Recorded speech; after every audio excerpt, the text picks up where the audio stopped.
আগামী রোজার মাসে আমাদের ব্যবসায়ী ভাইদের যেন মধ্যপ্রাচ্যের দৃষ্টান্ত অনুসরণ করে রোজার মাসে আমরা যেন মুনাফাটা আমরা স্যাক্রিফাইস করি, আত্মত্যাগ করি। ঈদ মোবারক। আল্লাহ রাব্বুল আলামিনের কাছে শুকরিয়ার কোনো শেষ নাই। বহু বছর পরে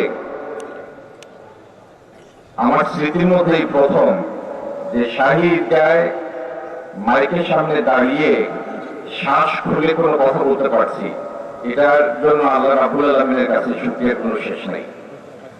আমি বহু অশীতিপর বৃদ্ধকে জানি যারা আশা ছেড়ে দিয়েছিলেন যে এই দেশে আরেকবার মুক্তভাবে শ্বাস নিতে পারবেন। আল্লাহ তার কুদরত দিয়ে আমাদেরকে সেই দিন এনে দিয়েছেন। আমি সিলেটবাসী এবং আমি জানি ফেসবুকের কল্যাণে সারা দেশের মানুষ, বিশ্বে যেখানে বাংলাদেশের মানুষরা ছড়িয়ে ছিটিয়ে আছেন, অনেকেই আমাদের কথা শুনছেন। আপনাদের সবার কাছে দোয়া চাইব যে প্রত্যাশা জাগিয়ে আমরা আপনাদের সমর্থন পেয়েছি, আল্লাহ যেন তৌফিক দেন, আপনাদের সেই প্রত্যাশার হক আদায় করার তৌফিক যেন আল্লাহ আমাদেরকে দেন। আর দীর্ঘ 1 মাস সিয়াম সাধনার পরে আজকে আমরা এখানে দাঁড়িয়েছি। আল্লাহ আমাদেরকে দেখিয়েছেন, শিখিয়েছেন ত্যাগ এবং ত্যাগের মহিমা।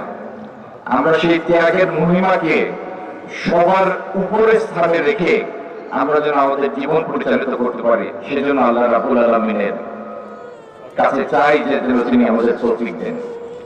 আগামী এই 30 দিন আমাদের সারা দেশের ব্যবসায়ীরা, আমাদের সারা দেশের মানুষ একটা শৃঙ্খলার পরিচয় দিয়েছেন, যে শৃঙ্খলার কারণে আল্লাহর অপার মেহেরবানিতে সারা দেশের দ্রব্যমূল্য স্থিতিশীল ছিল।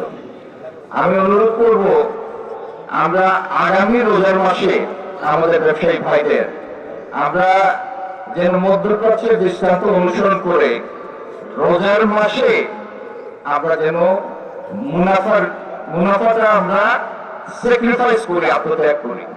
আমি বলি না কেউ লোকসান করে ব্যবসা করবেন, কিন্তু এই একটা মাস, আগামী বছরের রোজার মাস, আমরা নিত্য প্রয়োজনীয় জিনিস, খাদ্যদ্রব্য থেকে কোনো মুনাফা করব না।